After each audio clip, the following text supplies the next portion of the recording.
Hello all my friends out there on the interwebs who love miniatures. I'm Doc Eon. It's a Monday and I'm here to ramble. It is today Monday the 18th of July 2022 and I have finished a grand total of 6, 9, 11, 13 minis.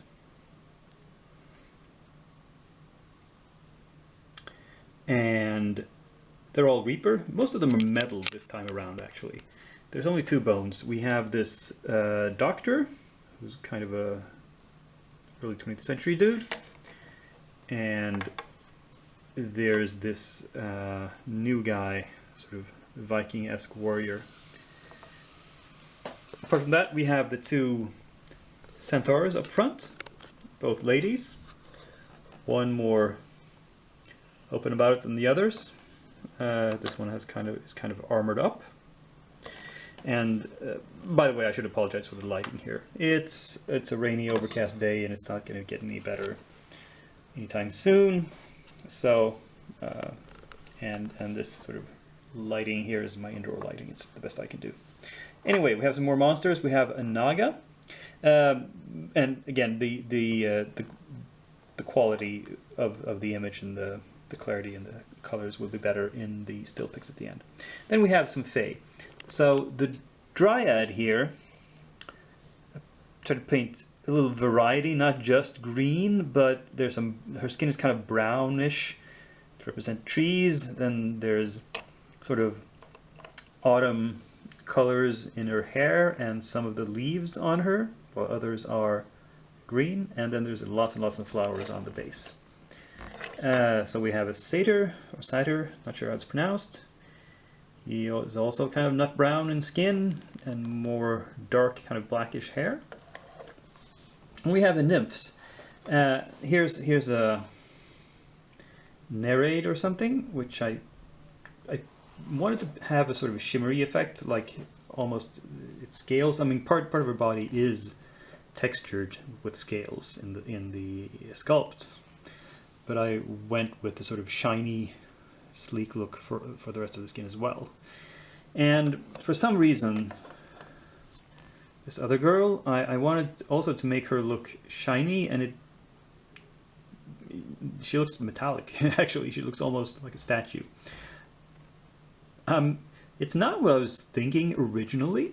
It's just an effect that sort of came out while I was working and experimenting, and I thought it was kind of interesting, so I went with it. I'm not sure what I can use this model for, what it can represent, but oh well. And then we have what might be termed player characters. We have this dwarf, so-called dwarf, with fancy outfit. We have a couple of knights with maces. One here in magenta, the other in red and white. So this cloak, it's difficult to make white cloak. I decided to go for a light gray instead, light bluish gray.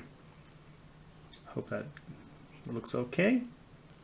And we have a red shield with a silver cross and a red tabard. Finally, we have this wizard who is in different shades of red. It all looks a little dark here, as I mentioned, because of the lighting, but again, this will look better in the pictures I take in the Lightbox. So, it's an okay haul of minis. Let's see what I didn't finish. Okay, the mammoth is not completely done. It's partially done. Specifically the hindquarters I have painted and gloss coated, and the idea is that I can hold it without disturbing the paint job by the hindquarters now, because they are very well protected. And then I can paint the head, which, as you can see, has only had a few undercoats. But I think we can manage this by next week, certainly. I need to find some way to put some more color into it. It's all browns and bronze and steel and gray. There's a slight hint of green there. Maybe I'll pop that up and add some other colors to the front part to make it a bit more interesting. Also, the dinosaur folk have not been finished. There is, I think, a little bit more done on them since last we saw them. I've added some more metallics. I think I just did the steel last time. Now I've done the bronze and gold as well.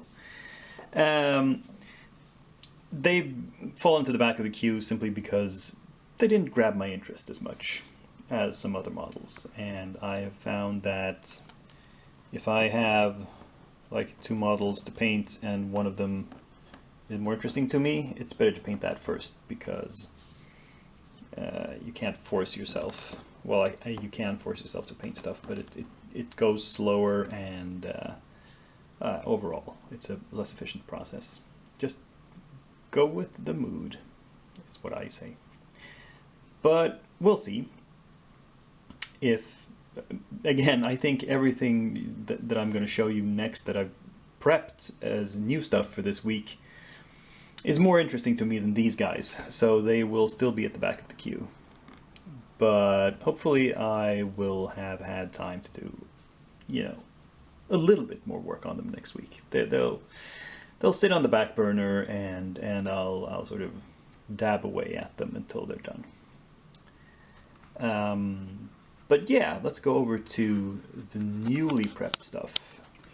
Here we see the new stuff that's been prepped for this week. In the back we have the Demonic Temptation set of Succubi and Incubi. We have some female adventurers in front, and we have a fire giant. Most of these just have primer, a little bit of zenithal. This giant has had a first very rough dry brushing of gunmetal on everything that's going to be sort of steel or iron, and it's spilled over on a lot of other areas as well. So that's what happens when you do it very quickly and roughly. So this will be refined a lot in the days to come. And yeah, that's where we are with those. Not much else to say.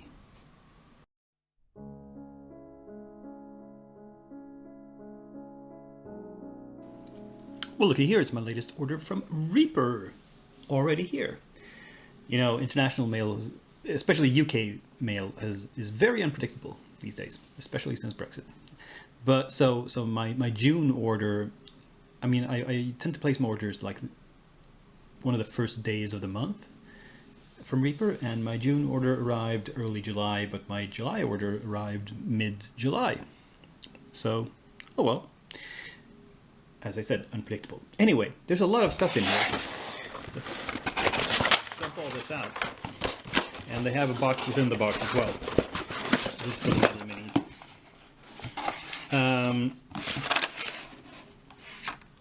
So, first off, the bonus mini everyone got this month was Cara Red Oak Archer. So, a new Bones USA figure. I think this is from the Dungeon Dwellers line. It doesn't say. Oh well. From the bonuses you could pick, I picked the Wizard Valandil. As you can see, he's an older Bones. You can tell by the base. The newer ones all have these regular oval bases. The old ones have these irregular, whatever faces. And also you can see it's softer plastic because his spear is bent. It's some kind of glaive, actually. Interesting choice of weapon for a wizard. Anyway, the reason it's a big order this month is that I got a lot of these Nagendra snake people. I think I got 1, 2, 3, yes, 4 packs of the warriors, so that's 8, plus 1 pack of the leaders. That's 10. And adding onto that, the reason I mentioned a few weeks back that I wanted to make a unit of these. And the reason was I already have two others. One which comes from the Bones 5 core set, and one which was just an extra bonus. An unasked bonus they added into a previous order from Reaper. So that means that I have a total of 12 of these snake people to paint. And that is definitely going to be one of my projects that I'm starting up. Also, these two, because why not? I want to clear all the bones out of the way. Next, we have... I had to order some more stuff because I always want to get up to the free shipping level, and they've raised the minimum amount for getting free shipping.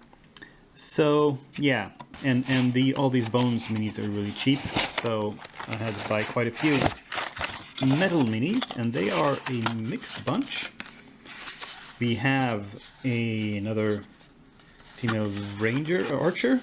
And this is a very old one. This is from one of the very oldest, like true 25mm scale models, called Awin Sliverwood. I thought it was Silverwood, but it's actually Sliverwood.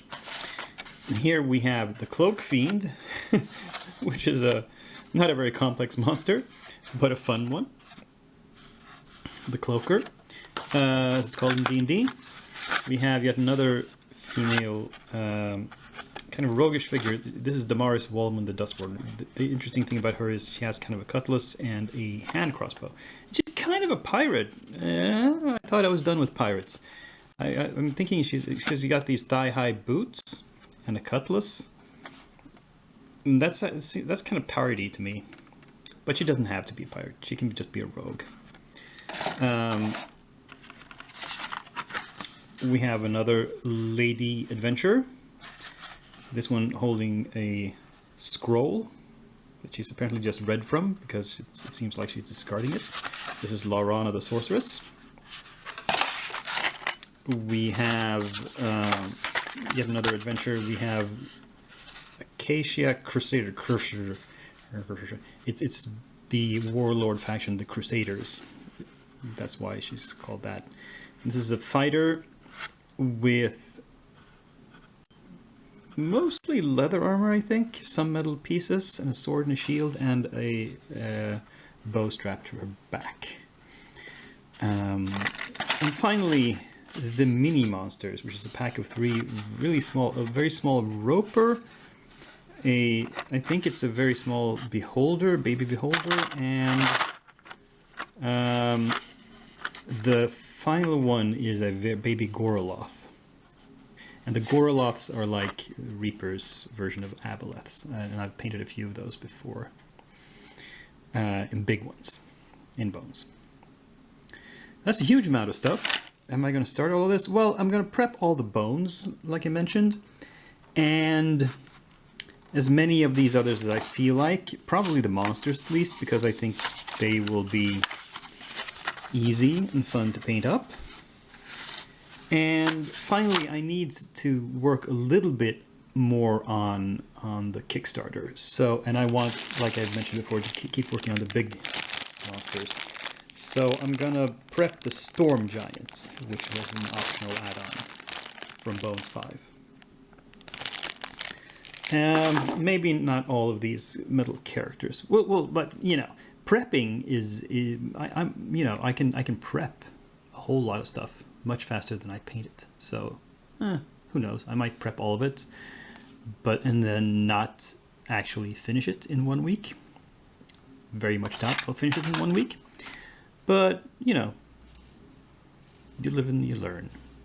If you keep following my videos, you'll see how it turns out. So that was it for this week. I hope you had fun watching. Give me a thumbs up. Give me a subscribe if you haven't done so before. Share, comment, all that usual stuff. But above all, be back here in a week. Same day of the week, same channel, same Dakian. Who's now signing off.